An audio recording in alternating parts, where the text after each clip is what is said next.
오늘 우리에게 주시는 하나님의 말씀은 사무엘상 26장 6절에서 12절 말씀입니다.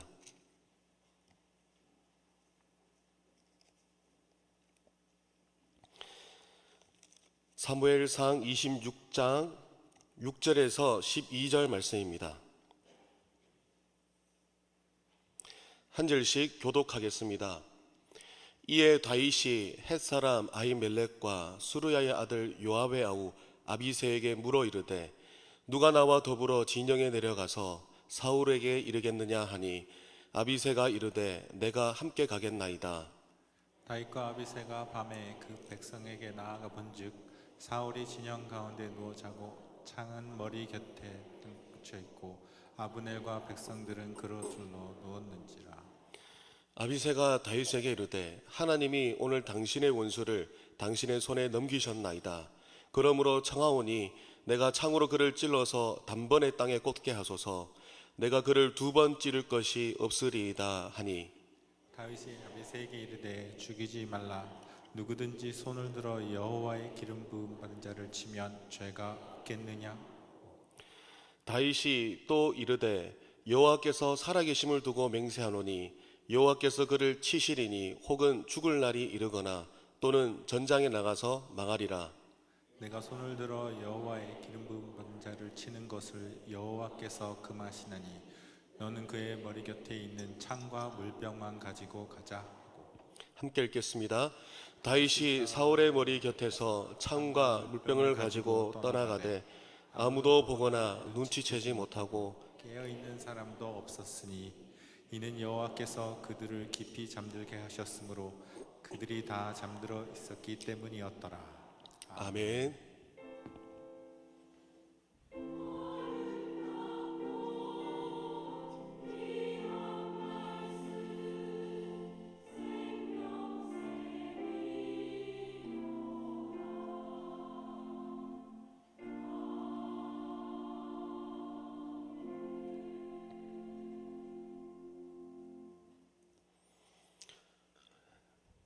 제가 20대 초반이었을 때였던 것 같습니다.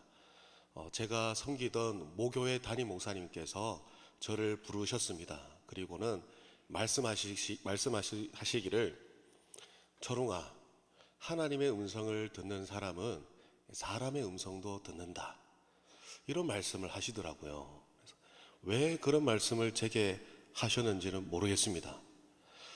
갑자기 부르셔서 초롱아, 하나님의 음성을 듣는 사람은 사람의 음성도 듣는다. 이 말씀을 하셨습니다. 그러니까 이 말씀을 저는 지금까지 한 10몇 년을 흘렸지만 잊지 않고 늘 기억하면서 꼭 붙들었던 말씀입니다. 왜냐하면 제가 하나님의 음성 듣기를 사모했기 때문입니다. 하나님의 음성 듣는 자는 사람의 음성도 듣는다. 이어서 목사님께서 사무엘을 예로 드셨습니다. 사무엘이 그런 사람 아니었습니까? 하나님의 음성을 듣는 사람이고 동시에 사람의 음성도 들었죠. 엘리 제사장입니다. 사무엘상에서 3장에서 이렇게 기록합니다. 사무엘은 엘리 앞에서 여호와를 섬겼다라고 기록합니다. 사무엘은 하나님 앞에 있었지만 엘리 앞에도 있었습니다. 어느 날 밤에 사무엘 귀에 한 음성이 들려옵니다. 그래서 이 사무엘은 엘리가 부른 줄 알고 달려갑니다. 즉시 일어나서 달려갑니다. 달려가서 부르셨습니까?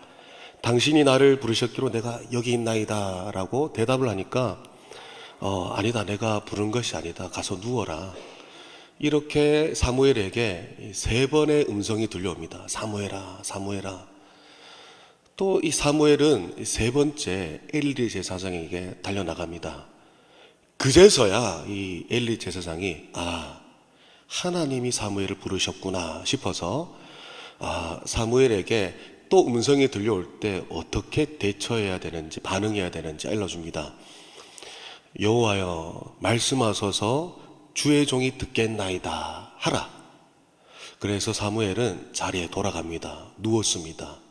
그리고는 사무엘아, 사무엘을 찾는 하나님의 음성이 들려옵니다. 그래서 사무엘은 대답합니다. 말씀하옵소서, 주의 종이 듣겠나이다. 사랑하는 성도 여러분, 이처럼 하나님의 음성을 듣는 사람은 사람의 음성을 듣습니다. 특별히 하나님께서 세우신 권위자의 음성을 듣습니다. 사무엘 때는, 그러니까 엘리 제사장 때는 그 시대의 특징을 사무엘상에서는 설명하고 있는데요. 여호와의 말씀이 희귀하여 이상이 흔히 보이지 않았다라고 기록합니다. 여호와의 말씀이 희귀한 그런 시대였습니다. 근데 여러분, 오늘날에는 어떤 시대 같으십니까? 제가 생각하기를 오늘날의 시대는 이 권위가 희귀해진 시대인 것 같습니다. 제가 설교를 준비하면서 무너진 교권이라는 키워드를 인터넷에서 검색을 해봤어요. 그랬더니 매일, 정말 매일 몇 번씩 기사글이 올라오더라고요. 무너진 교권에 대해서요. 교권만 무너진 것이 이슈겠습니까? 오늘날에는 부모의 권위, 그리고 어른 공경에 대해서 오늘날 세대는 이 일에 대해서 권위를 인정하는 데서는 굉장히 희귀하죠. 제가 굉장히 싫어하는 단어가 있어요. 들을 때면 굉장히 거북해지더라고요. 그게 뭐냐면 시월드입니다. 시월드 혹시 들어보셨나요? 웃으시는 분들은 아시나 봐요. 저는 아들 입장이라서 그런지 시월드란 말이 굉장히 거북스러워요. 아들이기를 떠나서 어쩌면 하나님 앞에 있기 때문에 이 단어가 거슬리는지 모르겠습니다. 시월드가 뭐냐면 이게 시집살이나 그 시댁 부모님과의 그 관계를 이렇게 좀 비아냥거리는 말로 시월드라고 합니다. 그래서 오늘날에는 이 젊은 여성이든 여성분들이 결혼을 하게 되면 먼저 시댁을 경계한다고 해요. 그래서 묘하게 기싸움을 벌이죠. 근데 며느리뿐만 아니죠. 사위 될 사람도 그렇습니다. 부모를 권위자로 생각하고 어른을 공경해야 될 대상, 내가 사랑하며 섬겨야 될 상으로 여기는 게 아니라 나를 괴롭게 하고 나를 피곤하게 하는 적으로 인식하는 거죠. 오늘날 시대가 의식의 트렌드가 흐름이 그런 것 같아요. 부모에게든 어른에게든 학교 선생님이든 교회의 교사든 교역자든 오늘날 시대는 권위를 싫어하는 것 같아요. 상하 관계를 싫어하는 것 같아요. 이것들은 나를 괴롭게 한다. 이것들은 나를 피곤하게 한다. 이렇게 받아들여지는 것 같습니다. 그러나 여러분, 우리는 사무엘을 기억해야 합니다. 하나님 앞에 있는 사람은 사람 앞에도 있다라는 사실입니다. 하나님의 음성을 듣는 사람은 이 사람의 음성을 듣습니다. 특별히 권위자의 음성을 듣습니다. 하나님을 존중하는 사람, 하나님을 경외하는 사람은 하나님께서 세우신 권위자를 존중합니다. 우리가 이런 사람을 볼 때면 어떤 느낌을 받습니까? 이런 사람을 볼 때면 겸손한 사람이구나 라고 느끼게 되지 않습니까? 사무엘뿐만 아니라 다윗도 하나님과 하나님이 세우신 자를 존중하는 겸손한 사람이었습니다. 이제 본문 속에 나타난 이 다윗의 모습을 통해서 권위자를 존중하는 이 겸손한 다윗에 대해서 살펴볼 텐데요. 저는 이런 다윗의 겸손이 그러니까 하나님과 많은 사람들 앞에서 인정받을 수 있었던 그 실제적인 능력이 아닌가 생각해 보게 됩니다. 다윗의 겸손이 하나님과 사람들에게 인정받게 된 실제적인 능력이라는 것이죠. 영성의 실력, 그게 겸손이라고 저는 생각합니다. 사랑하는 성도 여러분, 다윗 속에 있는 겸손의 성품과 태도를 여러분도 여러분의 것으로 취하셔서 능력 있는 성도가 되시기를 주님의 이름으로 축원합니다. 본문의 내용을 한번 살펴볼 텐데요. 10사람이 사울 왕에게 찾아옵니다. 와서는 다윗이 지금 10광야 앞에 있는 하길라산에 숨어 있다라고 다윗의 행방을 보고합니다. 그래서 사울은 이 소식을 듣고 지체할 수 없죠. 바로 즉시 자리에 일어나서 다윗을 추격하기 시작합니다. 3,000명의 군사를 거닐고 쫓아갑니다. 그래서 지금 10광야에 도착했습니다. 하길라산의 앞에 모여서 진을 쳤습니다. 쫓다 보니까 이제 많이 피곤했는지 진을 치고는 그 중심에 사울 왕은 누워서 쉽니다. 다윗은 사울이 자기를 쫓고 있다는 소식을 듣고는 그래서 이 정탐꾼을 보내서 동향을 살핍니다. 파악이 다 된 다윗은 이제 직접 일어나서 멀찍이에서 이 진영을 살펴봅니다. 대략의 군사들 얼마나 되겠고 사울은 어디에 있고 쭉 살펴보니까 사울과 군 사령관 아브넬이 그 중심에 있는 것을 보았습니다. 사울이 피곤했는지 누워있는 쉬는 모습을 다윗이 보았습니다. 그리고는 다윗이 한 계획을 세웁니다. 다 자고 있을 때 저 진영에 들어가 봐야겠다. 이런 계획을 세우고는 다윗이 함께 하고 있는 햇사람 아히멜렉과 또 수르야의 아들이자 요압의 아우인 아비새에게 누가 나와 더불어 진영에 들어가서 사울에게 이르겠느냐라고 묻습니다. 그러자 아비새가 제가 따르겠습니다. 함께 하겠습니다. 그러자 밤이 되었습니다. 밤이 되어서 다윗은 아비새와 함께 조용히 은밀하게 그 진영을 침투합니다. 그리고는 계획대로 사울 왕 앞에 이르게 됩니다. 그곳을 보니까 사울 왕은 자고 있고요. 뿐만 아니라 모두가 다 잠들었습니다. 모두가 다 잠들었고 사울 왕의 창은 땅에 꽂혀 있었습니다.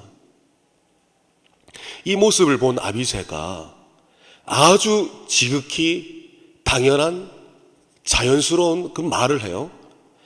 하나님이 오늘 당신의 원수를 당신의 손에 넘기셨나이다.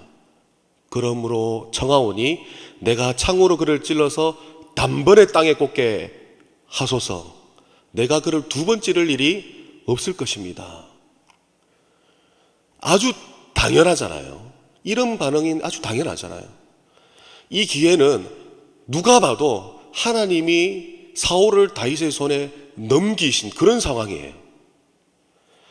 그래서 이 아비새의 반응은 너무나도 자연스럽고 당연합니다. 내가 찔러 죽이겠습니다. 그러면 여러분 다윗은 어떻게 반응해야겠습니까? 그래, 네 생각 당연한 거 아니냐? 찔러 죽여라 이렇게 말하지 않겠어요? 그런데요, 다윗을 한번 살펴보면요, 다른 사람들과는 좀 다른 모습이 보여요. 생각하는 이 사고 체계가 달라요. 많은 사람들이 상식적으로 생각하고 있는 것들과는 전혀 달라요. 한번 살펴보니까 다윗의 머리에는 마치 필터링 기능이 있는 것 같아요. 필터링이 뭐냐면 쉽게 말해서 여가 기능 같은 거예요. 그러니까 어떤 기준으로 내가 불필요하게 여겨지는 것들이 걸러내는 것을 이제 여가기잖아요. 마치 수영장에 물을 정화시키기 위해서는 여과기가 있잖아요.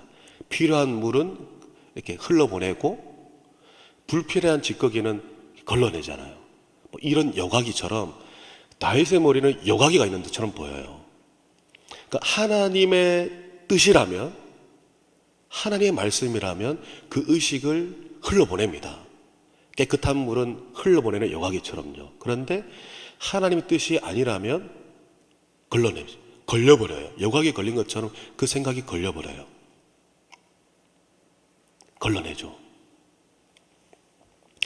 다윗이 무슨 생각을 했고 뭐라고 말했을까요? 이 아비새 말해요. 우리 함께 읽어보겠습니다. 9절 말씀입니다. 본문 9절 말씀입니다. 시작. 다윗이 아비새에게 이르되 여호와의 기름 부음 받은 자를 치면 죄가 없겠느냐 하고. 아멘. 죽이지 말라 그래요. 많은 사람들은 죽여야 된다고 생각할 텐데 다윗은 죽이지 말라 그래요. 무슨 생각이, 어떤 머릿속에 있는 기능이 죽이지 말라, 그러니까 죽여야 된다는 생각을 걸렀을까요? 여호와의 기름 부음 받은 자를 치면 죄가 없겠느냐. 다윗은 하나님 뜻을 알았습니다. 여호와께서 직접 기름 부으신 자, 하나님께서 세우신 왕을 치면 죄가 없겠느냐. 치면 안 된다. 왜죠? 그것이 하나님 뜻이기 때문에. 이 생각이, 이 하나님의 뜻이 다윗을 멈추게 했습니다. 그리고 아비새를 말리죠. 여러분, 이러한 판단, 이렇게 하나님을 존중하기에 하나님이 세우신 자를 존중하는 이 판단, 이 행동, 이 본문에서만입니까? 아닙니다. 다윗은 계속 보여왔습니다. 사무엘상 24장 말씀이 우리가 보고 있는 이 본문 본장이랑 굉장히 닮았거든요. 그곳에서는 어떤 일이 있었냐면, 그 24장의 배경이 어떠냐면, 그게는 동굴입니다. 동굴. 사울 왕이 다윗을 쫓다가 배가 아파서 동굴 속에 들어가서 변을 봅니다. 그때 변을 편하게 보기 위해서 옷을 옆에다 벗어 두었나 봐요. 그때도 동일하게 3,000명의 군사를 이끌어서 다윗을 쫓고 있었습니다. 많은 사람들이 지금의 아비새처럼 똑같은 생각을 합니다. 여호와께서 당신의 손에 원수를 넘기셨다. 그러니까 죽여야 된다고 다 판단을 하는 거예요. 그런데 다윗의 머리에는 이런 특별한 여가 기능이 있잖아요. 하나님의 뜻은 흘려보내고 뜻이 아니라면 걸러버리는. 아니다. 그래서 다윗은 이 사울 왕의 옷을 뱁니다. 그런데 사울의 머릿속에만 이 여가 기능이 있는 줄 알았는데 알고 보면 가슴 속에도 여가 기능이 있었던 걸로 보여져요. 왜냐하면 옷을 베고 다윗이 어떤 반응을 일으켰죠? 양심이 찔립니다. 마음의 아픔을 느낍니다. 왜 그렇습니까? 이조차도 하나님의 뜻이 아닌데, 하나님이 세우신 자를 내가 존대해야 되고 존중해야 되는데 감히 하나님이 세우신 기름 부은 자의 왕의 옷을 내가 자르다니 가슴이 아픈 거예요. 양심이 찔리는 거예요. 여러분, 이러한 다윗의 마음을 볼 때 여러분 무슨 생각이 드십니까? 저는 이렇게 보여지더라고요. 다윗은 정말 하나님의 마음을 가졌구나. 예수님의 마음이 아닐까. 이게 성령의 감동이 아닐까. 다윗은 머리로나 가슴으로나 하나님의 음성에 굉장히 민감했던 사람처럼 보여져요. 우리는 겸손이라고 말할 수 있죠. 이처럼 하나님 앞에서 민감한 마음과 생각으로 민감한 다윗은 겸손한 자였습니다. 사랑하는 성도 여러분, 다윗은 머리와 가슴 속에 하나님 뜻이 아니라면 걸러내는 이 특별한 여가 기능은 무엇이라고 생각되어집니까? 은혜입니다. 그리고 성령의 감동입니다. 사랑하는 성도 여러분, 하나님의 뜻이 아니라면 다윗처럼 걸러낼 수 있는 지혜와 그런 겸손한 마음과 태도가 있으시기를 주님의 이름으로 축원합니다. 하나님의 뜻이 아닌 것을 제가 행했을 경우에 마음 아파하는 그런 다윗과 같은 여러분들 되시길 한 번 더 주의 이름으로 축원합니다. 그런 마음을 하나님께서 보셨을 때 다윗을 통해 하신 말씀이 있죠. 내 마음에 합한 자다. 하나님의 마음과 다윗의 마음은 닮았기 때문에 하나님은 다윗에 대해서 그렇게 평가하셨습니다. 다윗은 하나님과 권위자 앞에서 철저하게 자기를 낮추며 자기를 작은 자로서 섭니다. 마치 사무엘이 하나님 앞에 있었지만 엘리 앞에 있었던 것처럼, 마치 사무엘이 하나님의 음성을 들었고 사람의 음성, 엘리 제사장의 음성을 들었던 것처럼 다윗도 하나님 앞에서 자기를 낮추고 사람 앞에서 자기를 낮춥니다. 여러분, 이 일이 쉬워 보이지만 여러분 입장 바꿔서 생각해보면 굉장히 어렵습니다. 여러분, 만약 여러분이 동굴에 갇혀 있어요. 사울, 한 나라의 왕이 군대를 이끌고 여러분을 쫓고 있습니다. 얼마나 무섭겠습니까? 이게 남의 이야기 같아서 실감이 안 날 수 있겠지만 그 거리가 매우 좁혀져 있다고 한번 상상해 보세요. 그 칼자루가 내 목을 향하고 있다고 생각해 보면 얼마나 무섭겠습니까? 그러면 우리는 무서워서라도 두려워서라도 내가 살고 싶어서 생존하고 싶어서 어쩌면 사울 왕을 죽였을 수도 있습니다. 그런데 다윗은 그러질 않죠. 하나님을 존중하기에, 인정하기에 하나님이 세우신 자를 존중합니다. 그래서 다윗은 어떠한 대가를 지불해야 되는지 아십니까? 목숨을 걸어야 하는 대가를 지불합니다. 그리고 언제 끝날지 모르는 도망자의 생활을 선택합니다. 내가 하나님 뜻에 순종하고자, 겸손한 마음과 태도를 하나님 앞에서 취하고자 목숨 걸고 도망자의 생활을 선택하는 것이죠. 굉장히 어려운 일입니다. 철저하게 하나님을 인정할 때야 가능한 일이죠. 제가 다윗과 사울의 차이를 한번 고민을 해봤습니다. 사울은 하나님께 버림받았잖아요. 그런데 다윗은 하나님이 버리지 않으셨잖아요. 이 이유 때문에도 그 차이를 알고 싶더라고요. 왜냐하면 저도 사울 왕처럼 버림받고 싶지 않거든요. 그리고 다윗 왕처럼 하나님 마음에 합하다라는 평을 받고 싶거든요. 무슨 차이가 있을까? 그 공통점이 있어요. 사울 왕과 다윗은 동일하게 죄인이라는 점이 공통점이에요. 사울 왕이 많은 죄를 저질렀죠. 끔찍한 죄를 한번 생각해 봤습니다. 많은 제사장들을 죽였어요. 그리고 제사장들이 살고 있는 그 도시를, 사람들을 다 죽였습니다. 엄청 끔찍한 죄죠. 그런데 생각해 볼 점은 이 시점은 하나님께 이미 버림받은 후였습니다. 그런데 다윗은요, 하나님과 동행하고 있을 때, 여러분들이 잘 알다시피 우리아의 아내를 범하고 우리아를 죽입니다. 우리아만 죽었을까요? 우리아 무모한 작전을 위해서 우리아와 함께하고 있는 많은 병사들이 죽었을 겁니다. 여러분, 누가 더 끔찍한 죄일까? 제 기준에서는 다윗이 더 끔찍한 죄를 저지른 것처럼 느껴지기도 합니다. 누가 더 큰 죄인인가, 이 차이는 별로 의미가 없는 것 같아요. 어디에서 차이를 보일까요? 저는 결정적인 이유는 사무엘이 사울에게 했던 말에 있다라고 봅니다. 사무엘상 15장 17절 말씀을 우리 함께 읽어보겠습니다. 사무엘이 이르되 왕이 스스로 작게 여길 그때에 이스라엘 지파의 머리가 되지 아니하셨나이까?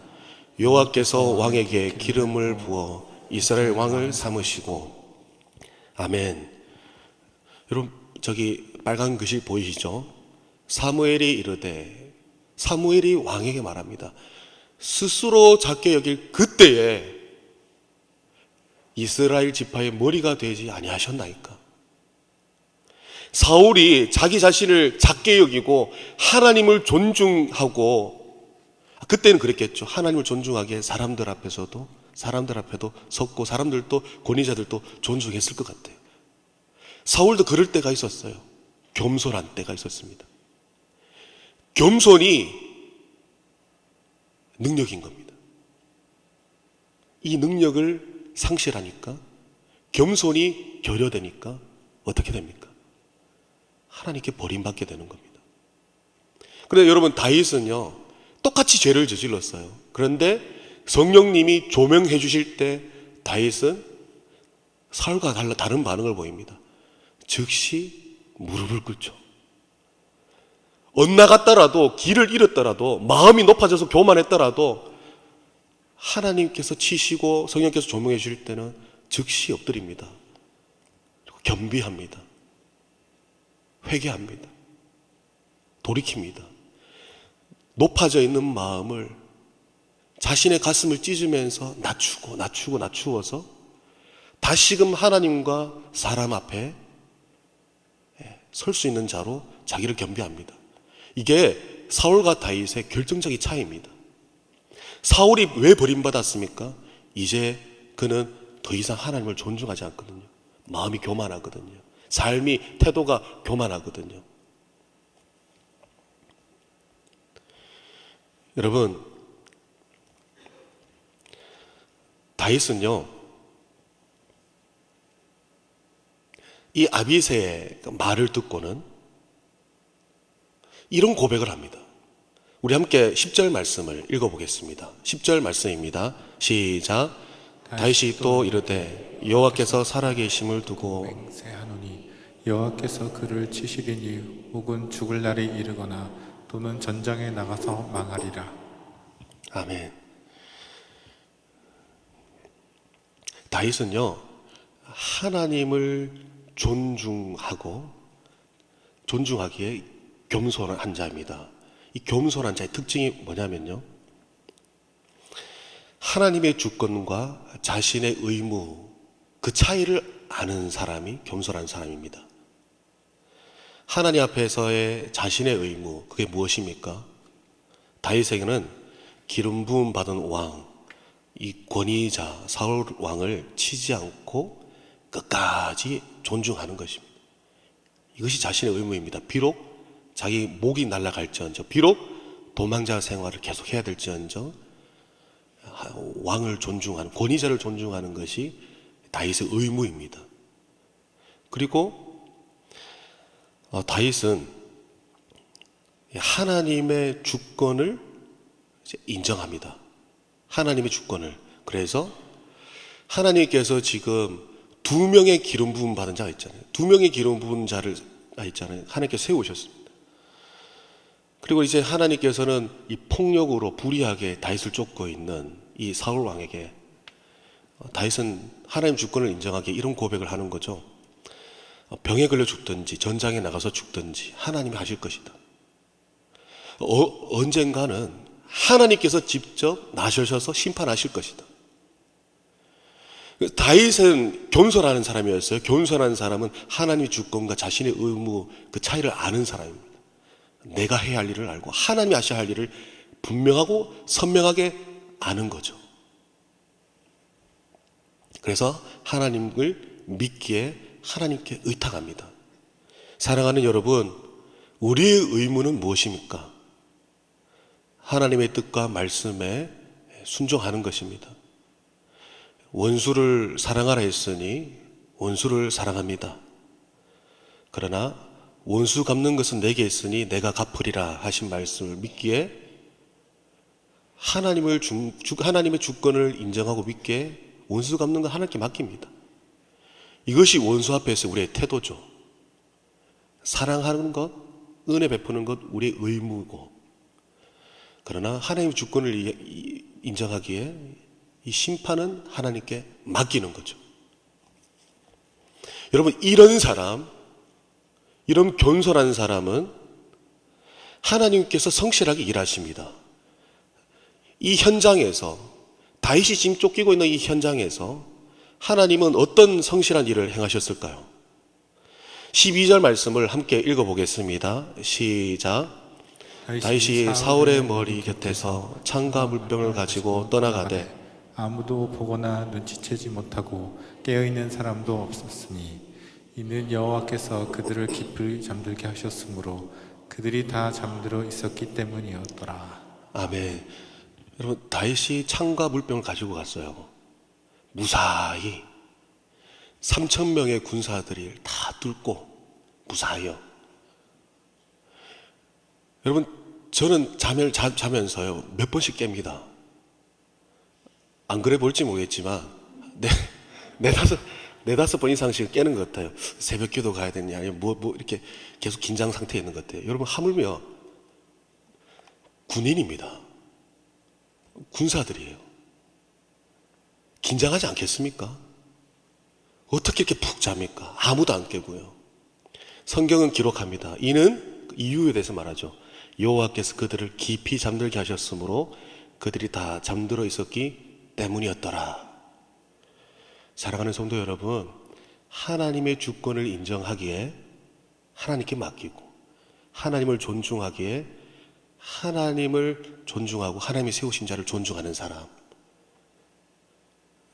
그런 겸손한 사람은 하나님께서 직접 나서셔서 배후에서 열심히 일하시는 줄 믿으시길 바랍니다.